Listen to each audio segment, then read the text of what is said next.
네, 안녕하십니까. 이제 구정을 앞두고 우리 전 세계의 애국 국민 동포들 가정에 평강과 행복이 넘치기를 바랍니다. 또한 우리 전국 각지의 우리 애국 국민 여러분, 또 당원 동지 여러분께도 이제 구정을 앞두고 온 가족이 행복한 시간을 갖기를 바랍니다. 특별히 이번에 지금 카타르에서 아시안컵이 진행되고 있는데 우리 한국 선수들이 여러 가지 선전에서 정말 감동적인 장면을 보여주고 있어서 참 좋습니다. 특별히 이제 여성 팬들도 많이 생긴 것 같아요. 2002 월드컵 여러분 기억나시죠? 2002 월드컵 때 저는 자카르타에 서 있었는데 그때 뭐 얼마나 이제 센세이션이었습니까? 그래서 한국에 있는 어머님하고 국제 전화를 하면서 축구 얘기를 할 정도였었는데 한 번은 이제 경기가 끝나고 한국의 상황을 물어보려고 어머님에게 전화했더니 어머님이 한참 얘기하시다가 야야 시철아 또 들어갔다 그러시는 거예요. 즉 경기 끝나고 리플레이를 보고 그것이 또 들어간 줄 알고 우리 어머님이 좋아하신 거예요. 그러니까 축구의 룰도 모르고 아무것도 모르지만 얼마나 재밌었는지 그 한 가지 신뢰가 되겠습니다. 자, 어쨌든지 간에 또 특별히 지난 16강부터는 이제 토너먼트죠. 지문 탈락하는 그런 16강전 사우디아라비아의 그 경기를 통해서 참 많은 국민들이 감동을 받았을 텐데 저는 우리 축구 국가대표 선수들하고 우리 공화당의 당원 동지들 모습하고 너무나 오버래핑이 됩니다. 그래서 그 얘기를 좀 잠깐 하고 오늘 그 백마의 기적과 역전의 정신인 백마 부대 이야기를 좀 해나가려고 합니다. 자, 먼저 한번 사진 한번 보시죠. 여러분 보시는 것처럼 사우디아라비아 16강전이 굉장히 힘들었습니다.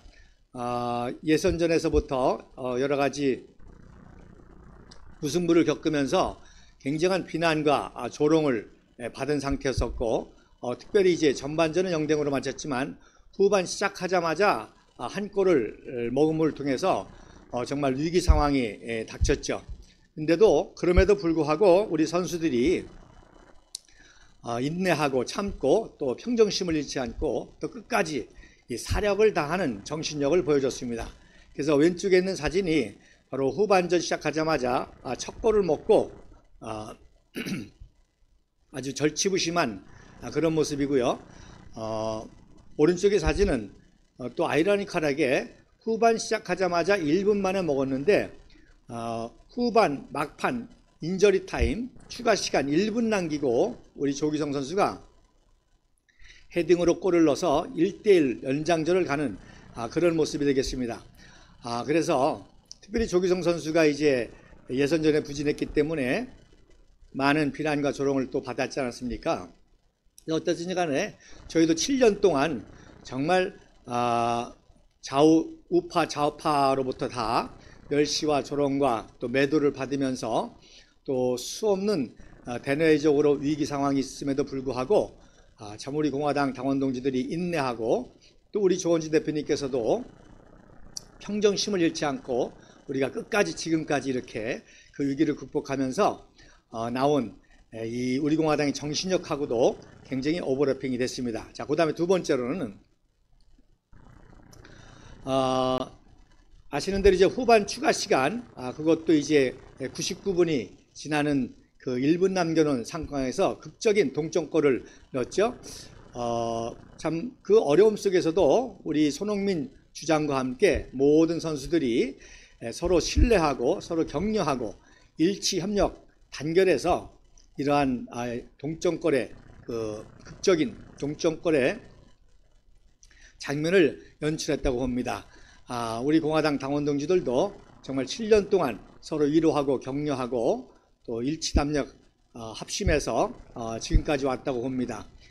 특별히 이제 현수막을 전국적으로 뭐 1000장씩 이렇게 다는데도 우리 동지들이 다 자원봉사하면서 서로 도와주면서 우리 공화당의 일치단결 협력의 모습이 대표적인 예 중에 하나가 바로 현수막 전쟁에서 함께하는 거라고 그렇게 볼 수가 있습니다.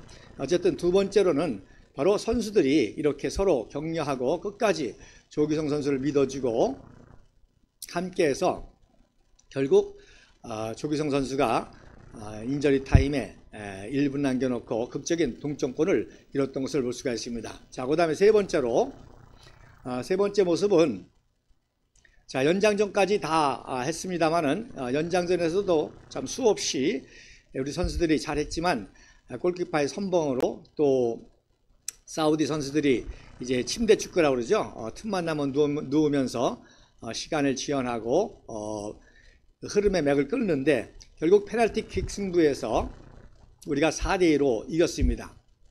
즉 우리 선수들이 64년 만에 즉 1956년도 첫 대회 때 북부이 승만 박사께서 후원해 주셔가지고 이제 제 1회 대회를 했는데 그때 우리가 우승하고 그 다음에 1960년도에 제 2회 대회 때 우리가 우승을 했습니다. 그리고서는 64년 만에 이제 세 번째 우승이라는 이 궁극적인 목표를 위해서 결코 흔들림 없는 최후 승리에 대한 확신과 넘치는 자신감이 있었다는 겁니다.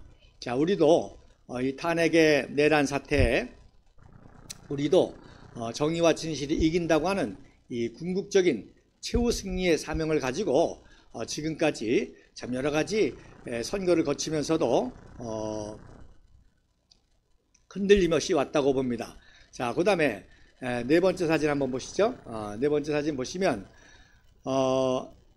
동점골의 주인공은 조규성 선수고 또 이제 페널티킥을 2번이나 막아서 맨 오브 매치 그 경기 최고 MVP는 조현우 골키퍼가 됐습니다. 조현우 선수의 이름을 죄송합니다. 저 빨간색으로 파란색으로 하지 못한 거 죄송합니다. 그래서 스타가 됐는데 많은 분들이 또 우리 공화당 당원들이 좋아하시더라고요. 조규성, 조현우, 조원진, 조시철 다 이 조씨들이 이렇게 같이 해서 너무 고맙다 그렇게 말씀하더라고요. 자, 그 다음에 이제 그 다음 사진에 보면 조현우 선수가 이제 2번의 키커를 막아가지고 선방을 했는데 기자회견에서 뭐라고 그러는 거니 아내가 오른쪽으로 뛰라고 했다. 그래서 아내의 말을 듣고 성공했다고 하는 그런 인터뷰를 했습니다. 지난번에 우리 대구에서 출판 기념회 때에 우리 조원진 대표님을 이제 위해서 기도해 주시고 또 영적으로 후원해 주시고 멘토링하는 내당교회 조 목사님께서 그분도 또 조 목사님이시나요? 그분께서 이제 조원진 대표님을 위해서 5가지를 위해서 기도한다고 그러셨죠. 그래서 건강 체질이지만 이제 60이 넘어가면서부터는 자기 관리를 잘 해야 된다. 그 다음에 정의와 진실에 대한 투철한 그런 사명감이 있다. 그래서 대구뿐만 아니라 국가적으로도 훌륭한 인재가 되기를 원한다. 지도자가 되기를 원한다. 그 다음에 지도자는 외롭기 때문에 그 주변에 많은 의인지사들이 돕는 자들이 있기를 바란다. 그리고 5번째 기도 제목이 그 조 목사님이 하시는 말씀이 바로 아주 결혼을 잘해서 현모양처 성희숙 사모님 여사 아주 귀한 분하고 결혼해서 했는데 이제 아내의 말을 잘 들으라. 그것이 이제 5번째 기도 제목이었다는 거예요. 어쨌든 우리 조현우 선수님도 선방의 비결을 기자회견 때 아내가 오른쪽으로 뛰라고 해서 선방했다고 하는 그렇게 또 매치가 된 것이 참 신기합니다. 자, 그 다음 사진에 보면 자, 이번 카타르 아시안컵이 굉장히 지금 세계적으로 흥행을 하고 있습니다. 그래서 물론 월드컵이 얼마 전에 있었죠. 카타르에서 있었는데 월드컵이 이제 뭐 가장 최고의 그 국제적인 흥행을 일으키는 축구고요. 그 다음에 이제 각 지역마다 아시안컵, 또 아프리카컵, 유로컵, 남미컵 이렇게 이제 4대 지역 축구가 있는데 특별히 이번 카타르 아시안컵이 굉장히 흥행하고 있는데 저는 3가지 이유가 있다고 봅니다. 첫째로는 바로 월드컵 경기장에서 그대로 사용하기 때문에 아주 시설이 좋은 월드컵 경기장에다가 그 다음에 이제 첨단 VAR이라고 그러죠. 비디오 어시스턴트 레프리, 즉 비디오 보조 심판을 활용해서 판정의 공정성이 이루어지니까 아주 경기가 박진감 있고 또 판정 시비가 없는 거죠. 그래서 반칙을 한다든지 또 오프사이드, 이제 오프사이드라는 것은 이제 수비수보다 좀 앞에 들어가는 그걸 오프사이드라고 하는데, 그렇게 되면은 이제 규칙 위반이 되거든요. 저도 제가 축구할 때는 이제 오프사이드가 없었습니다. 그러다가 이제 나중에 오프사이드가 생겼는데, 어쨌든 이런 것들이 이제 주심이 선심이 있지만 인간적으로 실수할 때가 많이 있거든요. 그런데 이제 비디오로 정확하게 1mm까지 판단을 하고 또 골 들어가는 것도 정확하게 판단하기 때문에 이렇게 공정성이 유지가 되니까 게임이 재밌어지는 거죠. 즉 게임에만 집중하게 되는 거죠. 그 다음에 축구는 전후반 45분씩 90분 경기인데 가끔 이제 시간을 고의로 지연시킨다든지 하는 그런, 이제 그렇게 되면은 게임이 재미가 없어지게 되는데, 이제 엄정하게 정확하게 추가 시간을 적용하게 되니까 선수들이 이제 경기에 집중하는 집중력이 향상돼 가지고 굉장히 박진감 있는 게임. 그래서 이번에도 아시안 게임에서 계속 이 인저리 타임에 심지어 어떤 경우는 15분의 추가 시간이 주어졌고요. 우리 16강전에서는 이제 10분의 시간이 주어지지 않았습니까? 그 10분 중에 마지막 9분경에 이제 골이 들어갔단 말입니다. 그러니까 정확하게 시간이 계산이 되니까 선수들은 마지막 끝까지 최선을 다해서 경기에 집중하다 보니까 이제 막판 동점골, 역전골이 나오고 하는 이러한 아주 드라마가 연출이 되는 것을 볼 수가 있습니다. 자, 그래서 이렇게 규칙을 정하고 그 규칙 안에서 자유롭게 자유를 누릴 때 그것이 재밌는 것처럼 바로 정치도 마찬가지입니다. 우리 인간의 삶도 마찬가지입니다. 즉 법 테두리 안에서 자유를 누리게 될 때 그래야 모든 사람들이 행복을 추구할 수 있게 되는 것입니다. 그래서 우리 공화당이 지금 이렇게 투쟁하는 이유는 바로 법치주의가 무너지고 헌법적 가치가 무너지니까 삶이 재미가 없어지는 거예요. 편법을 행하고 불법을 행하고 하니까 삶의 맛이 없어지는 거죠. 그런데 이렇게 이번 카타르 아시안컵처럼 공정한 규칙 안에서 자유로운 경쟁을 하다 보니까 정말 경기할 맛이 나고 또 경기를 보는 맛이 나는 것입니다. 정치도 마찬가지입니다. 바로 정치란 무엇입니까? 바로 공정한 룰 안에서 바로 자유롭게 의사표현하고 자유롭게 경쟁해서 최선의 능력을 발휘해서 자기의 자아를 성취하고 또 공동체의 최선을 이뤄나가는 것입니다. 그래서 우리 공화당이 촛불로 말미암아 대한민국의 의기라고 보는 것은 바로 촛불이라는 것 자체가 불법이지 않습니까?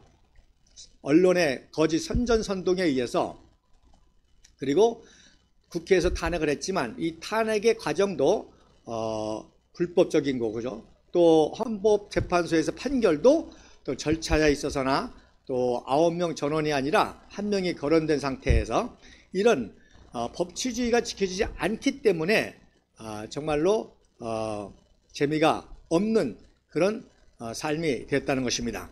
자, 하루속히 이번 총선을 통해서 많은 좋은 지도자들이 선출이 되고 다시 헌법적 가치, 법치주의가 회복되고 법안에서 자유로운 경쟁을 통해서 최선의 선을 이뤄나가는 그런 우리 국가가 다시 회복되기를 바랍니다. 자, 그 다음 사진에 보면 한 가지 더 이제 굉장한 에피소드가 있었죠. 바로 세계 최고의 연봉 361억이라고 하는 연봉을 받은 만시니 감독이 이제 페널티킥 하다가, 즉 2번을 실수하고 마지막에 이제 황희찬 선수가 골을 넣으면은 끝나는데 그 직전에 이제 운동장을 나가는 장면이 잡혔고요. 또 경기가 끝나자마자 우승한 우리 손흥민 선수는 우리 선수들과 기쁨을 만끽하기보다는 패배한 상대 선수 사우디아라비아 선수 한 사람 한 사람을 붙잡고 위로하는 그런 모습이 아주 세계적인 감동을 일으켰습니다. 그래서 진정한 스포츠맨십, 정말로 축구 하나로 모든 인류를 화합시킬 수 있고 서로 위로할 수 있고 격려할 수 있고 하는 정말 아주 엄청난 그런 모습을 보여줬기 때문에 지금 이것이 사우디에서뿐만 아니라 전 세계적으로 굉장히 지금 히트를 하고 있고, 우리 국가대표팀 선수들, 특별히 손흥민 선수에 대한 이 리더십에 대한 찬사가 이어지고 있습니다. 자, 우리 공화당도 정치 투쟁을 격렬하게 하지만 우리는 결코 문재인, 이재명에게 정치 보복을 하려는 것이 아닙니다.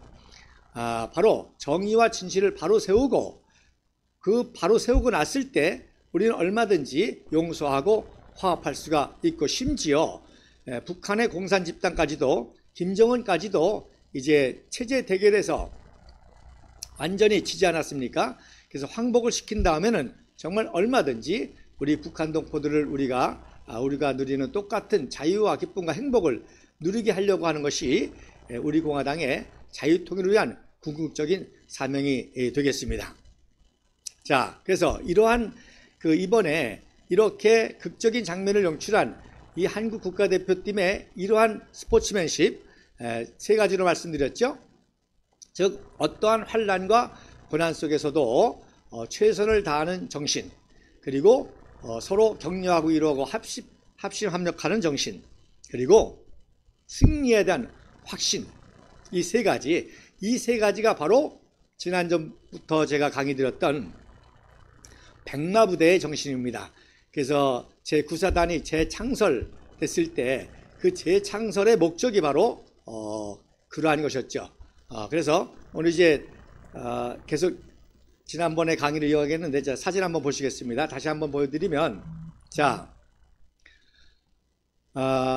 이승만 대통령께서 바로 전쟁 중에, 이제 전쟁 한 1년쯤 됐을 때, 이제 오히려 이제 휴전을 논의할 때 세계 최강의 국군을 만들고자 하는 3대 계획을 벤프리드 장군과 함께 실천하게 됩니다. 그래서 첫 번째가 뭔고 하니 바로 9월 12일 날 엘리트 장교들을 미국에 유학 보내는 유학생 사업 제1기생을 파견하게 됩니다. 그래서 왼쪽에 있는 게 이제 부산항에서 제1기생들이 그래서 전 전선에서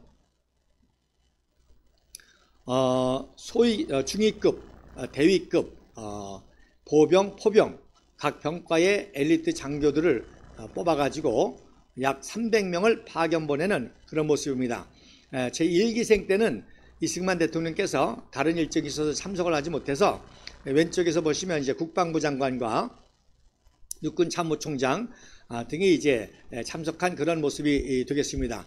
자, 지금 38선에 걸쳐서 전 전선에서 전쟁을 하는 중에 이렇게 엘리트 장교들을 빼다가 미국을 유학을 보낸다는 것이 굉장한 모험이죠. 그러나 이렇게 과감한 10년, 100년을 내다본 과감한 프로젝트를 시행했던 것입니다. 그 다음에 이제 두 번째 말씀드린 것처럼 그 다음 날 미국식 편제로 최정예의 훈련을 시켜서 제9사단을 재창설하게 됩니다. 이것도 굉장히 중요한 일이죠. 지금 1개 사단이 전방에서 전쟁을 해도 될까 말까 한데 1개 사단을 빼다가 재창설한다는 것은 정말 위험한 일임에도 불구하고 이렇게 장래를 바라보면서 제9사단을 재창설하는 사건이 일어나는 것이, 그래서 말씀드린 것처럼 아시아의 최초로 미국식 사단을 편성한 거기 때문에 전 세계의 이목이 집중돼 가지고 전 세계 기자들이 촬영을 했습니다. 취재를 했습니다. 그래서 말씀드린 대로 이때의 영상을 지난번에 한번 보여드렸고요. 오늘도 이제 또 한번 보여드리게 되겠는데 각종 사진 등에서 풍부하게 자료가 제일 많이 남아 있습니다. 자, 그 다음에 이제 10월 달에는 웨스트 포인트, 미국의 육군사관학교와 똑같은 시스템과 똑같은 교재와 심지어 복장까지도 그대로 활용하는 4년제 육사를 창설하게 됩니다. 그러니까 오늘날 우리가 한강의 기적 하는데 바로 한강의 기적이 시작이 바로 이 세 가지 사건이라고 할 수가 있겠습니다. 즉 국부 이승만 박사께서는 국군만 이렇게 한 것이 아니라 다른 모든 경제 부분, 행정 부분에서도 바로 전시에 유엔과 미국의 도움을 받아가지고 이렇게 글로벌 시스템으로 만들었다는 것입니다. 즉 특별히 이때는 전쟁 상황이었기 때문에 국군에 관련된 것이 이렇게 부각이 됐지만 바로 외국의 원조를 받으면서 우리나라의 경제 개발 모든 시스템도 이승만 대통령이 이러한 글로벌 첨단 시스템으로 체제를 만들어 놓기 시작했다는 것입니다. 자, 그 다음 사진에 보면 그래서 지난주 보셨던 것처럼 오늘 영상을 하나 보도록 하겠습니다. 예, 그 다음 영상 틀어주세요. 5가지 영상을 제가 하나로 연결을 했습니다. 예. 자, 지프차를 타고 이제 도착을 하시죠. 예. 자, 지난번에 봤던 화동이 우리 김영미 어린이가 꽃다발을 증정하는 모습입니다. 예. 미 1군 단장 오다니엘 소장, 그 다음에 박병건 사단장, 또 이현진 참모장, 벤프리트 미 8군 사령관,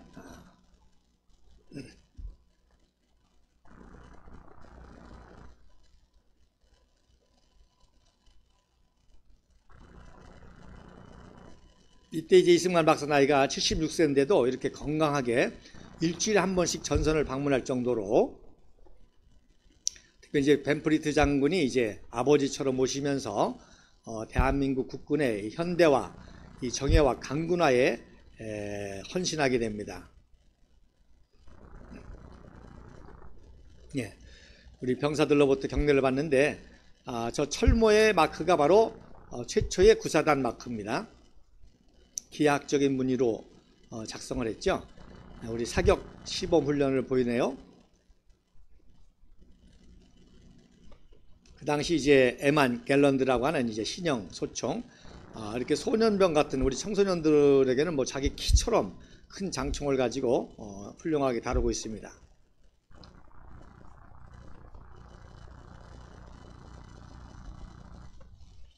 자, 우리에게는 탄피 하나도 참 귀중했죠. 이렇게 이제 촬영반들이 사진반하고 촬영반하고 우리 소년병하고 대화하는 모습입니다.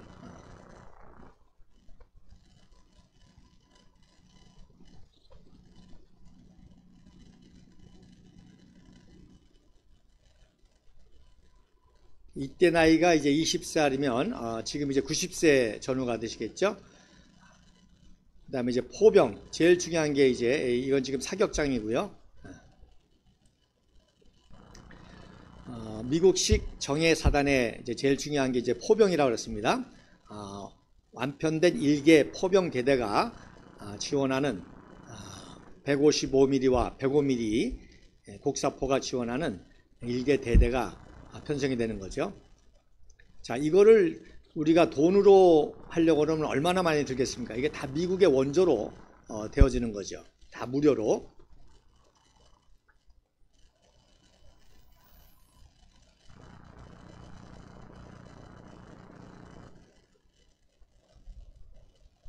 포병 이제 훈련 같아요. 백발백중.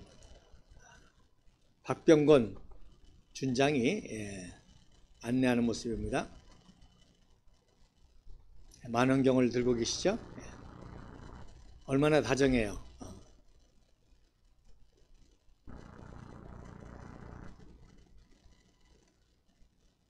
이렇게 국부 이승만 박사에 대한 이러한 존경과 또 예의가 있으니까 한강의 기적을 일으킬 수 있는 그러한 놀라운 후원과 지원이 이루어지는 것입니다.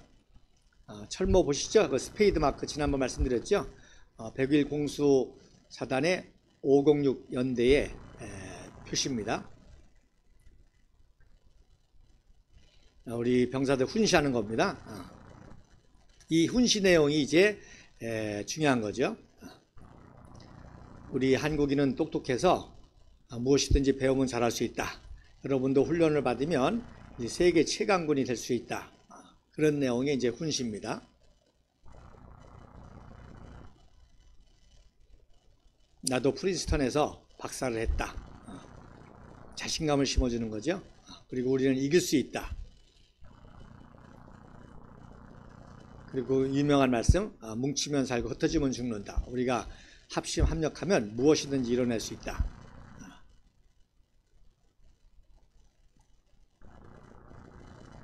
이게 이제 155mm 포인데 요 포탄 한 불에 800불입니다. 그러니까 지금으로 말하면 쌀 2가마니 100만원이죠. 100만원. 지금 100만원 날리는 겁니다. 자, 200만원. 자, 300만원. 자, 우리 가난한 신생국가에서 이거 어떻게 감당해요? 다 전폭적인 그 지원을 통해서 그 다음에 이제 각계전투라고 그러죠. 포복훈련, 철정 밑을 이제 기어서 하는데 실전처럼 기관단총으로 이제 막 쏩니다. 막 머리 위에 총알이 날아가죠. 그 사이로 그 밑으로 침투하는 겁니다. 실전과 같은 훈련을 방불케 하죠. 이런 훈련을 뭐 처음 하는 거죠. 미국과 똑같은 최정예 보병사단의 훈련을 하는 겁니다. 낮은 포복, 착검을 해서 이제 고지점령 육박전을 하기 전에 침투하는 모습입니다.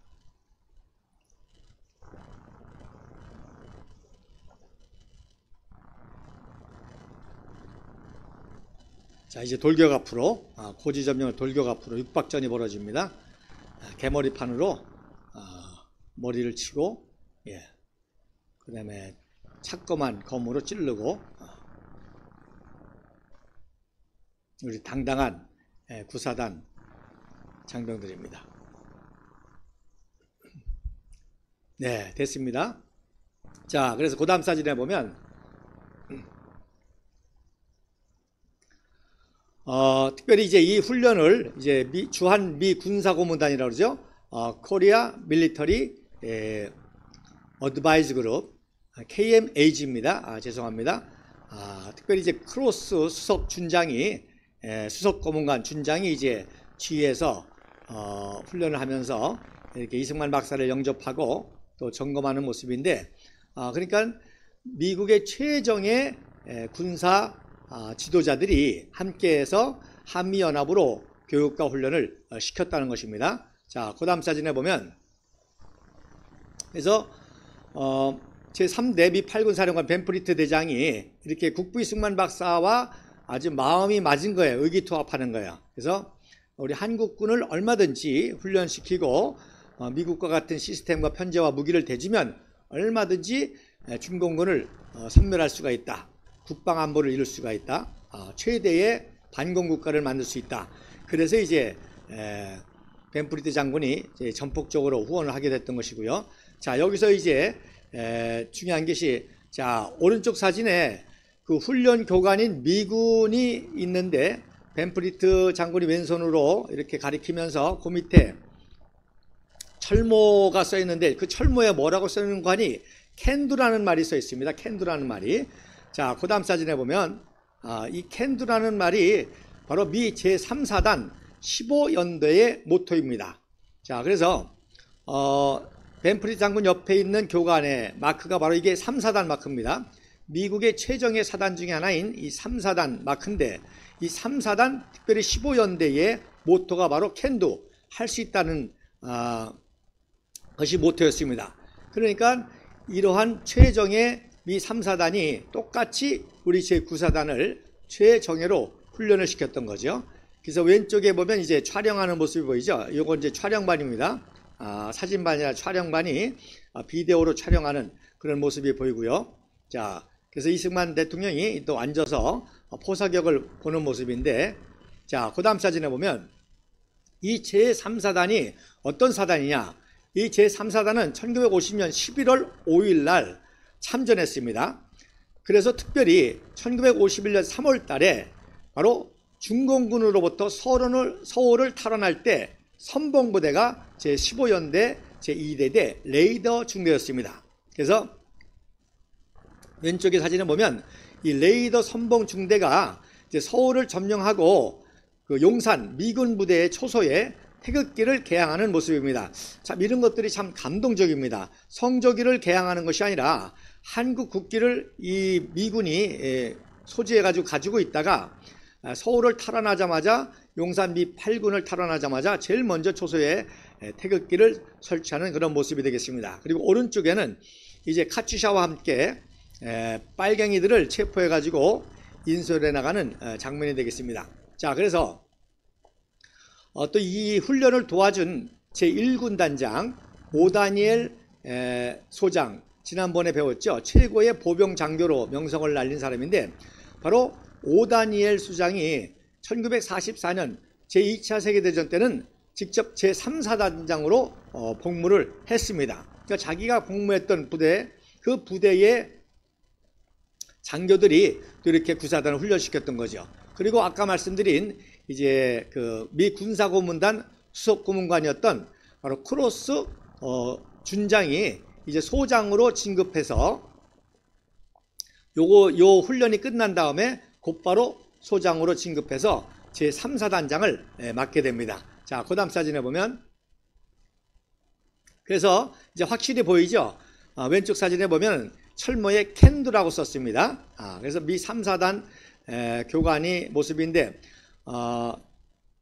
제9사단 철모에도 똑같이 썼어요. 캔두라고 나중에 보시게 되겠지만 그래서 이 미 제3사단 15연대는 특별히 1940년도 아이젠하워 중령 때 아이젠하워 대통령이 중령 때 제1대대장 선봉대대장을 했었고 그리고 1941년도에는 제3사단 참모장으로 대령으로 복무했던 부대입니다. 그래서 오른쪽 사진이 이제 1952년 그 다음 해에 아이젠하워가 이제 대통령이 당선이 돼가지고 당선자의 신분으로 한국을 방문했을 때 자기가 지휘했던 15연대 장병들과 전투식량을 먹는 그런 모습이 되겠습니다. 그래서 오른쪽에 그 병사를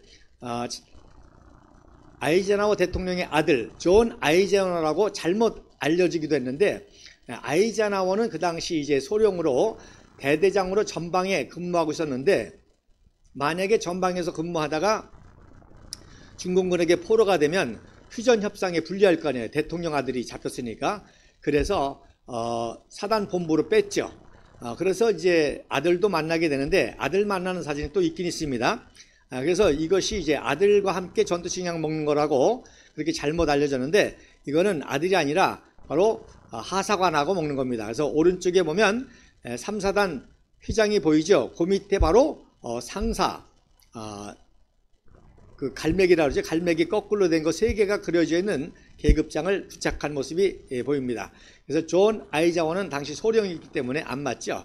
그리고 어쨌든 철모에는 똑같이 캔두라고 하는 모토가 써 있습니다. 자, 그 다음 사진에 보면 더 자세히 컬러화된 사진이 있는데 보이시죠? 왼쪽에 이제 밥 먹는 사진 또 다른 사진인데 이제 전투식량을 식판을 가지고 먹는데 바로 그 옆에 캔두라고 하는 철모에 쓴 그런 하사관이 같이 먹는 사진입니다. 자, 오른쪽 사진도 마찬가지로 이제 자기가 근무했던 15연대를 방문했을 때 철모에 캔두라고 써 있었죠.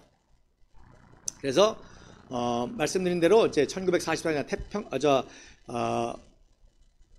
제2차 세계대전 때 노르만디 상륙 작전과 독일을 점령할 때 바로 제3사단장으로 오다니엘 수장이 참전했는데 바로 6.25 당시에는 이제 제1군 단장으로 활약을 했고 이 훈련이 끝난 다음에 역시 오다니엘은 중장으로 진급을 하게 됩니다. 그리고 말씀드린 대로 크로스 준장도 소장으로 진급해서 이제 제3사단장을 맡게 됩니다. 그리고 1년 후에 1952년 12월 2일부터 4일까지 2박 3일로 한국을 방문했을 때 아이젠하워 대통령 당선자가 바로 3사단을 방문하는 모습이 되겠습니다. 자, 그 다음 사진에 보면 조금 아까 영상에서 보신 것처럼 이제 각계전투 약진하고 또 포복하고 돌격앞으로 하는 그런 사진들을 이제 여러분이 보시면 되겠습니다. 여러분이 이미 영상으로 다 보셨죠?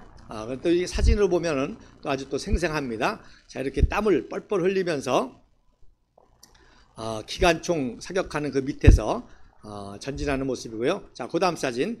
아까 영상에서는 이제 안 나왔지만 그 개머리판으로 이제 그 중공군 머리통을 날리고 그 다음에 또 다른 중공군의 심장을 찌르는 그래서 여기서는 이제 찔른 다음에 앞발을 내딛어서 착검을 빼죠. 탄력이 위해서 그런 모습입니다. 그래서 이런 훈련 모습을 보면서 이승만 박사가 아주 흐뭇해하면서 우리 한국인은 총명에서 무엇이든지 배우기만 하면 참 잘한다. 그래서 벤프리트 장군도 직접 훈련을 시켜보니까 정말 미군 못지않게 탁월한 능력을 발휘하는 한국군에 대해서 굉장히 감동을 받고 이때부터 무엇이든지 이제 한국을 위해서 도와주게 되는 것입니다. 자, 그 다음 사진에 보면 여러분 아까 보신 것처럼 이제 지프차에 올라가서 연설하는 모습이죠. 그래서 제가 이 강의를 하게 된 이유가 이제 어제부터죠. 건국전쟁이라는 영화가 전국에서부터 상영이 됐습니다. 국부 이승만 박사의 건국의 이야기를 담은 건국전쟁 그 시사회 때에 바로 이 사진을 배경으로 놨습니다. 근데 말씀드린 것처럼 벤프리트 장군의 얼굴이 잘린 사진을 게재해서 제가 너무나 안타까워서 또 그걸 계기로 이제 구사단에 대해서 말씀을 드리게 됐습니다. 자, 이렇게 좋은 사진들이 많이 있는데 자, 이때 이제 이승만 박사의 연설의 핵심이 우리 똑똑하고 청명한 한국인은 무엇이든지 배우면 세계에서 1등할 수 있다. 우리 국군도 세계 최강이 될 수 있다. 이런 자신감을 심어주는 그런 연설을 했던 겁니다. 자, 그 다음 사진에 보면 자, 그 연설 사진 중에 하나인데 굉장히 우리 선배, 우리 할아버지들의 저의 이제 할아버지나 아버님들의 모습이죠. 아주 결의에 찬 모습. 그리고 이승만 박사님께서 아주 흥분하셔가지고 너무너무 좋으셔가지고 봐라 내 말이 맞지 않느냐 이렇게 훈련만 잘 시키니까 무기 대주고 하면은 얼마든지 우리도 강군이 될 수 있다.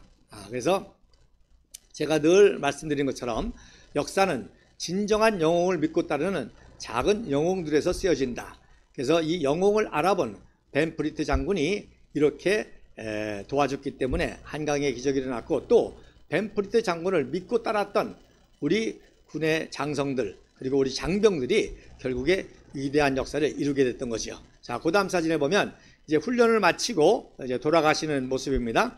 그래서 경비행기를 타고 돌아가시는 모습인데 왼쪽에서부터 제9사단장 제창설식 초대사단장이면서 역대로서는 제4대 즉 제1대 장도영 제2대 제3대 최석 제4대가 되겠죠. 그래서 그 다음에 이제 제1군 단장 오다니엘 소장 말씀드린 대로 이제 제3사단장이었었고 이제 이때 이후로 이제 훈련을 잘 시켜서 중장으로 진급하게 됩니다. 그 다음에 이제 국방부 장관 또 미 8군 벤프리트 대장 그 다음에 미 군사고문단 크로스 준장 크로스 준장도 이때 곧바로 이제 소장으로 진급해서 제3사단장이 되죠. 그 다음에 육군 참모총장 이종찬 소장의 모습이 되겠습니다. 자, 그 다음 사진에 보면 그래서 박병권 이 준장이 정말 에리트 장군 중에 하나였습니다. 그래서 1920년대 20년에 논산 출신이고요. 그 연희전문학교 연세대학교 출신으로 학도병으로 끌려갔다가 이제 군영 제1기로 이제 이후로 제5사단장과 제11대 육사교장을 합니다. 즉 4년제 육사 때 육사교장을 하게 됩니다. 그리고 중장으로 예편하고 5.16 혁명 후에 첫 제14대 국방부 장관으로 박정희 장군이 임명을 하게 됩니다.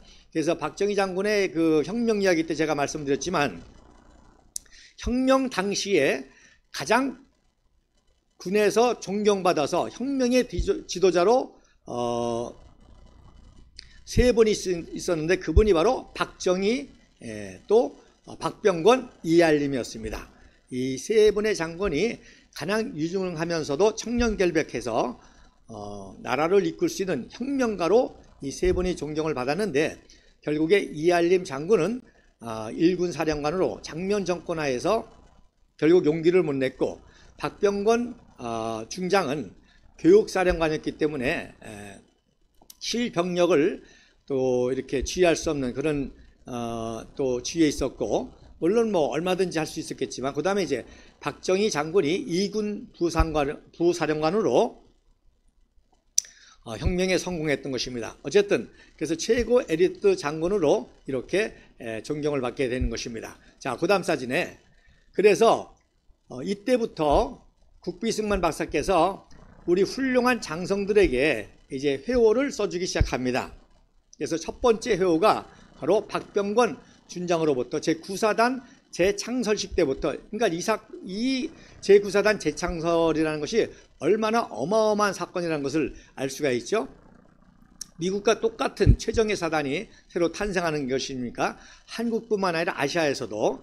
그래서 신작장성이라는 회호를 써줍니다. 신작장성, 풀이하면 바로 장군의 몸 하나가 만리장성과 같다. 그러니까 훌륭한 장군 하나가 세워지면 만리장성과 같이 방어할 수 있다. 물론 이제 우리는 침략하지 않는 군대이기 때문에 바로 이 방어의 입장에서 만리장성과 같다고 썼습니다. 그래서 증 박병건 준장 10여 년 중추, 즉 1951년 가을에 이승만이라고 희호를 써주게 됩니다. 그래서 그 다음 사진에 보면 이때부터 이렇게 했는데, 자, 그래서 그 다음에는 이제 똑같은 데 쓰신 것 같아요. 똑같죠? 제1군 단장 백선엽 소장에게 위진내외라고 표어를 써주십니다. 그래서 장군의 그 전략적 위험을 국내뿐만 아니라 전 세계에 떨쳤다. 그래서 백선엽 장군은 많이들 아시죠?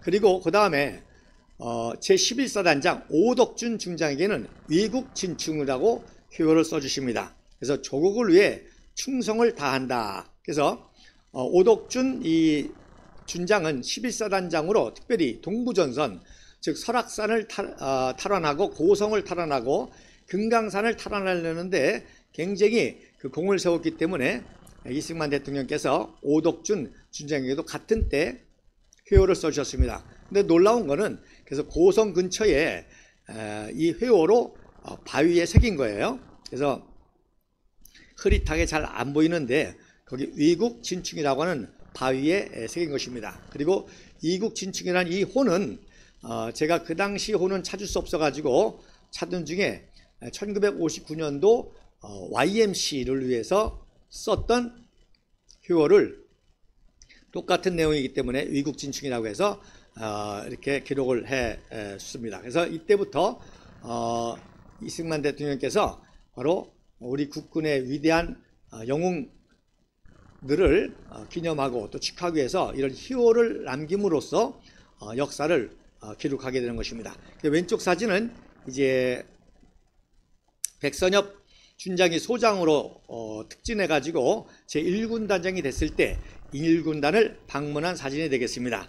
그래서 맨 왼쪽이 김정열 공군 참모총장, 또 육군 참모총장 정일권, 국방부 장관, 그 다음에 이승만 대통령, 오른쪽에 백선엽 제1군 단장의 모습이 되겠습니다. 자, 그 다음 사진에 보면, 자, 이제부터 이제 백마고지, 그 유명한 백마부대 명성이 날리게 됩니다. 자, 곧바로 이제 연천에서 제9사단이 철원 북방으로 가서 작전에 투입이 되게 됐습니다. 그래서 지난번에 말씀드렸죠. 왜 연천에서 했느냐? 바로 38선에서 제일 먼저 뚫린 지역이 연천이었거든요. 6.25 기습 남침을 할 때 전 전선에서 했는데 제일 먼저 뚫린 지역이 바로 경기도 연천이었기 때문에 거기서 훈련을 시켜가지고 이제 우리가 이 철원 북방까지 이제 진격하고 있었기 때문에 바로 연천에서 약 북방 25km 지점에 이 철의 삼각지, 철원 서북방 395고지에 이제 전투에 참여하게 됩니다. 그래서 1년 후죠. 1952년 10월 6일부터 15일까지 그 유명한 이제 395 고지 전투, 일명 이제 나중에 백마고지라고 되는데 거기서 이제 최정예로 재편성된 제9사단이 중공군 제38군 장용후이 대장이 주의하는 3개 사단을 괴멸시키게 되는 것입니다. 그래서 112, 113, 114 보병사단을 격퇴해서 약 1개 사단을 괴멸시킵니다. 그래서 국군 1개 사단이 적 3개 사단을 격퇴하면서 1개 사단을 섬멸하는 그야말로 엄청난 기적을 일으키죠. 세계 전사에 이런 그 전사가 없습니다. 1개 사단이 3개 사단을 경멸하고 1개 사단을 완전히 섬멸시킨다는 이런 기록을 이제 제9사단이 세우게 되는 것입니다. 그러니까 이것이 바로 한강의 기적의 정신이요, 백마의 정신이 여기서 시작이 된 겁니다. 그래서 왼쪽에 보면 이렇게 높은 고지에 군무원들이 지게를 지고 이제 보급품들을 무기라든지 식량이라든지 탄약이라든지 이런 것들을 나르게 되고, 오른쪽에 이제 치열한 백마고지 전투의 모습의 사진이 되겠습니다. 자, 그 다음 사진에 보면 얼마나 치열했는지 이제 부상당한 우리 국군 제병사들을 응급조치하고 후방으로 보내기 위해서 대기한 그런 모습입니다. 1950년 10월 8일 날 사진인데, 중공군과 전투 중에 부상자를 응급 처리해서 후방 병원으로 이송하게 대기하는 모습인데, 중상자들은 이렇게 간이 침대에 누워있고, 또 부상당한 경상을 입은 사람 머리를 다치고 눈을 다치고, 또 저 청년은 입이 나간 것 같아요. 백병전을 했는지 입에 상처를 입었고, 자, 또 철머를 썼는데 이때 이제 마크가 바뀌죠. 첫 번째 기하학적인 그런 어려운 마크가 그냥 동그라미 안에 구자를 새긴 구사단이라는 것으로 이때는 마크를 사용했습니다. 자, 그 다음 사진에 보면, 자, 포병이 왜 중요하냐, 바로 이렇게 미군이 전폭적으로 또 포병 화력을 지원해 줬기 때문에 이러한 대승리를 거둘 수 있습니다. 그래서 벤프리트 장군이, 중공군은 무슨 전술을 써요? 인해 전술을 쓰죠. 인해, 사람을 아주 파도처럼 인구가 많으니까, 그래서 인해 전술을 썼는데, 벤프리트 장군이 그럼 우리는 화해 전술, 화력을 퍼부어 가지고 괴멸시키겠다. 그래서 벤프리트 탄약량이라는 게 있습니다. 자, 미국은요 자유민주주의 국가인데다가 법치 국가이기 때문에 포탄도 자기 마음대로 못 씁니다. 이 정량이 있어요. 말씀드린 대로 155mm 포탄 한 발이 800불이고 105mm 포탄이 400불입니다. 그러니까 105mm 400불짜리는 80kg 쌀 한 가마니 가격이에요. 155mm는 두 가마 가격이죠. 그러니까 이거 다 국방 예산 아닙니까? 그러니까 미 의회에서 따지는 거예요. 그래서 규정보다도 5배를 초과해 가지고 설득을 했죠. 그러니까 미군이 다치는 것보다는 바로 화력을 퍼부어서 중공군을 격퇴하는 것이 낫지 않느냐 설득해 가지고 그 유명한 벤프리트 탄약량이라는 말이 나왔습니다. 그래서 5배를 초과해서 퍼부었기 때문에, 그래서 그 국군은 약 22만 발을 쐈는데 중공군은 5만 발 정도를 이제 포격을 했죠. 어디다가? 백마고지에다가. 그게 이제 395고지죠. 자, 그래서 이 엄청난 포탄이 쌓인 걸 보세요. 자, 그 다음 사진에 보면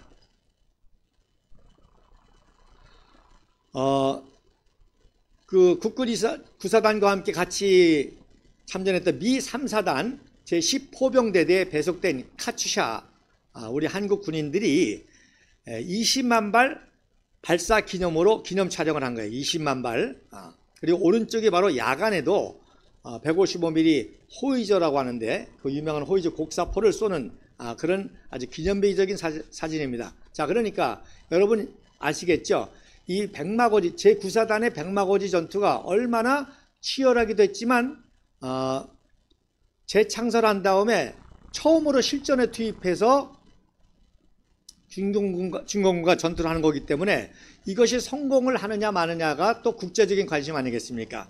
그러다 보니까 이렇게 취재들이 많아가지고 이런 사진들이 많이 역사적으로 남을 수 있게 되는 겁니다. 자, 그 다음 사진에 보면, 그래서 이승만 대통령과 이제 벤프리트 장군이 기차를 타고 춘천, 홍천 등지를 거쳐서 전선을 시찰하는 모습이고요. 오른쪽에 이제 역시 그 엄청난 이 포탄량, 모습을 볼 수가 있습니다. 그래서 이 백마고지, 특별히 천리삼각지 전투의 승리가 왜 중요했냐? 첫째로는 굉장히 전략적인 측면이 있어요. 그 유명한 궁예가 후삼국통이라는 국가로 태봉이라는 나라를 세웠는데 그 수도가 바로 철원이었습니다. 그러니까 국부이승만 박사는 벌써 이런 그 역사적인 관점을 가지고 전략적인 측면을 가지고 이 통일 한국에 대한 비전을 가지고 어떻게 해서든지 이 철원을 점령해야 된다 해서 여기가 이제 치열했던 것이죠. 그 다음에 말씀드린 대로 6.25 기습 남침 때 제일 먼저 돌파된 지역이기 때문에 이제는 우리가 돌파한다. 그래서 북진 통일까지 간다 하는 그런 또 의미가 있었던 것입니다. 그 다음에 그 유명한 철원평화가 있지 않습니까? 이제 전쟁이 끝나면 먹고 살아야 되잖아요. 당장. 그렇기 때문에 이 철원평화를 확보해서 전후에 식량을 확보해야 우리 국민들을 먹여 살린다. 그래서 여기 확보에 또 전력을 기울였던 것입니다. 그 다음에 38선을 수복하는 것이죠. 원래 이제 철원이 38선 이북에 있어서 북한 땅이었는데 이제 우리가 차지함을 통해서 굉장히 중요한 의미가 있죠. 즉 수복, 원래 우리 땅을 수복한다고 하는 의미가 있기 때문에 그래서 여러분 이제 휴전선이 38선보다 이 철원 지역이 높이 올라갔고 그 다음에 아까 말씀드린 11사단 오덕준 사단장이 이제 고성까지 설악산을 탈환하고 고성까지 올라가서 이렇게 우리가 더 높이 차지하게 됩니다. 그 다음에 이제 감제고지라고 그러죠. 그래서 이 백마고지를 차지하면 그 일대에 전체를 감지할 수 있는 그런 중요한 전략적 요충 지역이기 때문에 치열했던 것입니다. 자, 그 다음 사진에 보면 이렇게 포탄만 퍼본 건 아니죠. 바로 항공 지원도 있었습니다. 그래서 미 제5공군 474 전술 폭격 비행단이 썬더제트라고 하는 F-84, 그 다음에 제51 요격 비행단 샤브레라고 그러죠. 우리가 옛날에 쌕쌕이라고 그랬는데 쌕쌕이 이 공중에서도 이제 협력해서 이 중공군을 괴멸하게 되는 것이죠. 그러니까 제9사단의 이 승리는 제9사단 자체도 훌륭했지만 미군과 이러한 항공 지원, 포격 지원 이런 한미 동맹 협조 작전을 대규모 사단 규모로 해서 성공한 그런 위대한 사건이었다는 것입니다. 자, 그 다음 사진에 보면 또 특별히 이제 휴전협정을 놓고 이제 고지전이 치열했는데 여러분 오른쪽에 2011년도에 고지전이라는 영화를 가 나왔는데 이게 대표적인 종북 좌파의 역사 왜곡 전쟁입니다. 그래서 이 고지전이 얼마나 치열했는지를 그렸는데 그러면서 왜곡했죠. 그까지 조그만 고지 하나, 조그만 땅 하나 차지하려고 한 뼘의 땅을 차지하려고 많은 국군들을 희생시켰다. 이승만 대통령의 휴전 전략 때문에 휴전을 방해해서 휴전을 아니하고 북진 통일이라고는 이런 메시지를 줘가지고 괜히 많은 병사들이 희생을 당했다라는 식으로 이제 왜곡한 영화가 바로 고지전입니다. 그러니까 굉장히 역사를 왜곡한 거죠. 왜 이 고지전에 치열했느냐? 자, 중공군 입장에서도 휴전을 앞두고 자기들이 이겼다고 하는 명목상 이겼다고 하는 그런 의미를 두기 위해서 마지막 이 고지 하나라도 뺏어서 승진했다고 하는 그런 승전을 주장하기 위해서 중공군이 치열하게 공격해왔고 우리는 그것을 방어하는 전쟁이었고 우리 역시도 마지막까지 승리해야 되기 때문에 전신전력을 기울였던 것이죠. 그 다음에 말씀드린 대로 전략적 요충지였습니다. 백마고지 고지 하나, 조그만 고지 하나, 땅 하나 차지하는 것이 의미가 아니라 그 땅을 차지함을 통해서 그 일대를 차지하고 이 철원평화를 차지하고 하는 엄청난 전략적 전술적 의미가 있는데 그 영화 감독은 그런 건 전혀 모르기 때문에 그저 전쟁의 참화와 비극만을 그려서 반미감정 또 국부 이승만 박사에 대한 매도를 하게 되는 것이죠. 그래서 제가 지난 회의 때도 말씀드렸지만 최재형 종북 좌파 목사인데 그분이 바로 양평에서 어머니가 이런 오폭에 화상을 입고 굉장히 고생을 했어요. 그러니까 어려서부터 아주 반미 감정이 극심했습니다. 근데 오히려 또 미국에 가서 온갖 혜택은 받고 미국 국적을 가지고 이제 북한을 자기 집 신하들듯이 들락날락하면서 그야말로 간첩 행위를 함을 통해서 국정원에서도 조사를 했던 적이 있습니다. 그런데 미국 국적자였기 때문에 체포를 하지 못했는데 그게 바로 최재형의 그 실체입니다. 자, 어쨌든 이렇게 왜곡을 하는 게 그 유명한 고지전 영화라는 것을 아셔야 될 것입니다. 자, 그 다음 사진에 보면 세 군데가 그래서 중요했죠. 마지막 휴전 앞두고 제일 중요한 게 어디예요? 왼쪽 서부전선, 즉 서울과 가까운 수도 서울을 방어해야 되기 때문에 그 왼쪽이 그 방카고지라고 해서 굉장히 치열했습니다. 그래서 판문점에서는 전쟁을 못했지만 판문점 주변에 이제 서부전선에서 전쟁이 치열했는데, 그러니까 이승만 대통령께서 수도 서울을 위해서 벤프리트 장군에게 미 해병 1사단과 국군 해병대 최정예를 이쪽으로 배치하게 됐죠. 그 다음에 이제 여러분 보시면 중앙에 백마고지, 적영능선고지, 바로 철의 삼각지, 김합 평화가 있는 지역. 그 다음에 이제 오른쪽에 351고지라고 고성에, 거기가 이제 중요한데 또 펀치볼이라고 그러죠. 그게 중요한데 이승만 대통령은 어떻게 해서든지 여기를 점령해야 금강산을 차지해서 세계적인 관광 대국이 된다. 그런데 결국에는 이걸 차지하지 못하고 설악산만 차지해서 이승만 대통령이 직접 그 백석산이라고 이 펀치볼까지 올라가셔서 그 어은산을 바라보고 눈물을 흘리셨죠. 그 어은산을 차지하면 금강산을 차지할 수 있는데 결국에 거기를 차지하지 못해서 눈물을 흘리셨고, 왜 못 차지했느냐? 국군 1군단이 그렇게 열심히 싸웠지만 아무래도 이제 미국 쪽에서는 휴전 전략으로 도와주지 않았습니다. 그래서 조금만 도와줬으면, 그래서 벤프리트 장군이 도와주려고 하니까 벤프리트 장군을 해임하고 이제 테일러 장군을 임명하고 또 리치웨이 장군 대신에 클라크 장군을 임명해서 이제 휴전 작전에 돌입하게 되니까 전폭적인 지원이 부족해서 결국 국군 1군단만의 전투 능력 가지고는 이거를 점령하지 못한 그런 안타까운 사건이 있었던 것입니다. 자, 그 다음 사진에 보면 자, 그래서 백마라는 말이 나온 게 삼구고지 전투의 한국적 영웅이 바로 제9사단장 김종호 준장이었었는데, 이승만 대통령이 성공하자마자 곧바로 소장으로 특진을 시키죠. 그 다음에 선봉연대가 제30연대장 이믹순 대령인데, 바로 이믹순 대령이 이 395고지를 완전히 점령하고 난 다음에 그 포탄에 의해서 허옇게 된 그 지형을 보고 야, 백마가 누운 것 같다 해서 백마교지라고 하는 별명을 얻게 되는 것입니다. 그래서 여러분 오른쪽이 바로 이믹순 대령이 이제 완전히 점령하는 데 기염차력을 한 것이고, 왼쪽에 김종호 사단장이 별 하나죠. 제30사단을 30년대를 치하하는데 저 뒤에 이제 이믹순 대령과 함께 예하 대대장들하고 격려하고 악수하는 모습이고, 이때는 이제 마크가 동그란 원에 9라고 하는 마크를 새겼던 것이죠.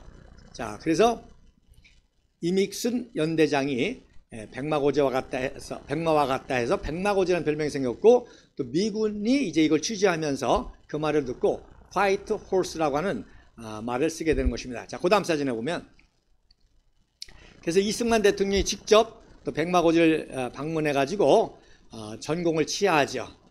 그래서 이승만 대통령께서 이제 백마부대라고 하는 명칭을 하사하게 됩니다. 그래서 왼쪽에 이제 사진이 이제 이믹순 대령과 또 종군 기자 이민식 대위, 그 다음에 그 밑에가 이제 제1대 대장 김영선 소령인데, 이 김영선 소령은 나중에 1972년도에 제9사단장이 되어서 육군 소장 9사단장이 되어서 월남전에 자기가 대대장 때 근무했던 이 구사단장이 되어서 월남전에 참전하게 돼서 혁혁한 공을 세우게 됩니다. 오른쪽에 이제 태극기를 또 이렇게 개항해 놨죠. 그리고 오른쪽에 이제 이승만 대통령께서 취하는 사진이 되겠습니다. 자, 그러면 그 다음 사진까지 설명드리고 다음 주에 이어가도록 하겠습니다. 자, 그 다음 사진은 이제 육군 참모총장 백선엽 준장과 미 8군 벤프리트 장군이 직접 또 방문해서 김종호 이제 소장이 됐죠. 별 2개가 됐죠. 소장을 위로한 사진이고 미 제9구단장 젠킨슨 소장이 함께한 사진이 되겠습니다. 그래서 이때부터 이제 백마고지 백마부대라는 명칭이 생겼고 부대 마크도 백마가 그려져 있고 또 그 이후에 백마부대가 어떻게 또 대한민국 역사에 위대한 역사를 남겼는지 이 백마의 혼, 백마의 정신은 뭐냐? 바로 똑같죠. 제가 서두에 말씀드린 우리 국가대표팀과 우리 공화당과 비교해서 말씀드린 3가지입니다. 첫째는 뭡니까? 어떠한 어려움과 환난 속에서도 참고 인내하고 극복하고 끝까지 사력과 최선을 다하는 그런 정신. 2번째는 서로 협력하고 일치단결하는 정신. 서로 격려하고 위로하고 그 다음에 3번째는 반드시 이긴다는 필승의 신념을 가지고 최후의 승리와 확신을 가지고 할 수 있다고 하는 자신감을 발휘하는 것이 바로 백마의 혼이요 정신이요. 그것이 한강의 기적의 정신의 혼이요. 박정희 대통령 각하의 통치 철학이었었고 또 오늘날 바로 우리 축구 국가대표팀과 우리 공화당의 정신인 것입니다. 그럼 다음 시간에 뵙도록 하겠습니다. 감사합니다.